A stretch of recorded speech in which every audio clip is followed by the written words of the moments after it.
इसे बोलते हैं घोड़ा, इसे बोलते हैं मैक्सी और इसको बोलते हैं ट्रिगर। इस पे इससे उंगली रखी और तान दिया जिस पे तानना है।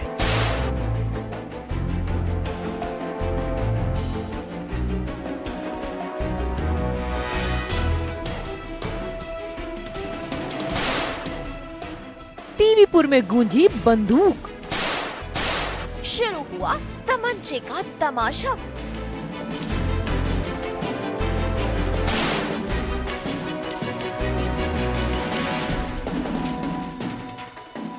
सीरियल्स के बंदूक ज़ादे।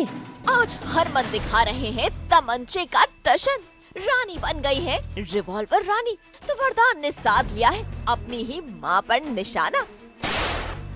जी हाँ, आज तो सीरियल्स की दुनिया में चारों तरफ हो रही है डिश क्या धूम धूम।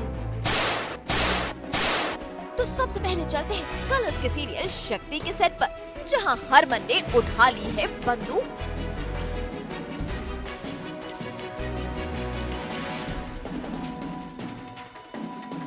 दरअसल हरमन के लाख समझाने के बावजूद करीना, सौम्या और उसके बेटे का पीछा छोड़ने को तैयार नहीं।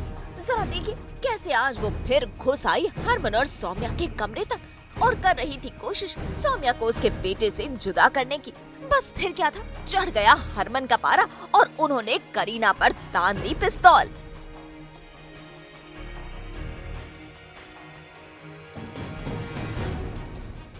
सौम्या के करीब कोई नहीं आएगा, वरना तुम में से एक भी यहाँ से जिंदा नहीं जाएगा।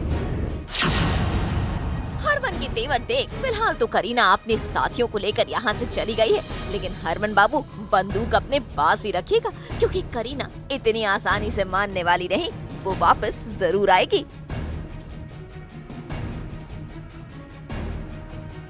और अब रुक करते हैं जी टीवी के सीरियल एक था राजा का, जहां आज हमारी भोली भाली रानी ने उठा ली है रिवॉल्वर और बन गई है वो रिवॉल्वर रानी।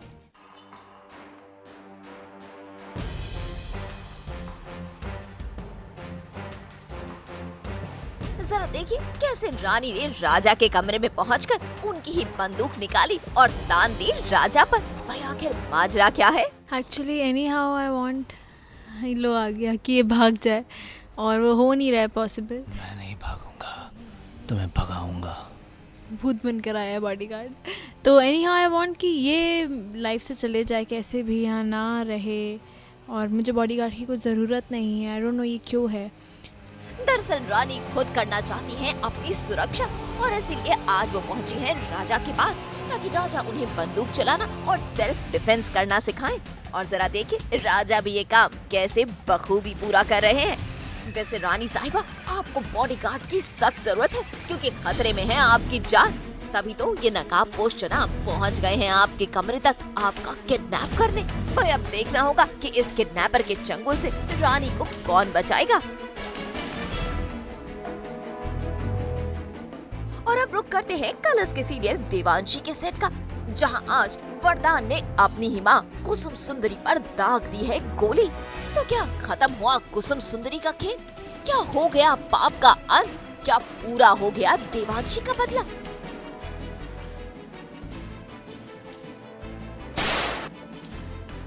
नहीं, वरदान ने डराया उनको। नहीं, वरदान ने डराया जरूर है, वो तो बेचारा वैसे डरा रहा है, अज्ञानी है, इस नाटक से उसको कुछ मतलब नहीं है। भाई देवांशी तो आपसे अपना बदला जरूर लेगी कुसुम सुंदरी, लेकिन फिलहाल वरदान का यूं अपनी माँ पर गोली मारना हकीकत नहीं बल्कि देवांशी का सपना है। दरअसल देवांशी ने देखा है सपना कि वरदान को कुसुम सुंदरी की असलियत पता चल चुकी है और इसीलिए उसने मार दी है अपनी माँ को गोली। पर हकीकत कुछ और ही है। कुसुम सुंदरी के घर पहुंची है पुलिस, लेकिन उसे गिरफ्तार करने के लिए नहीं बल्कि उसे सुरक्षा देने के लिए। तो अब देखना होगा कि देवांशी कैसे तोड़ेगी कुसुम सुंदरी का चक्रव्यूह। मुंबई से श्रुति बरजारिया के साथ आज तक ब्यूरो।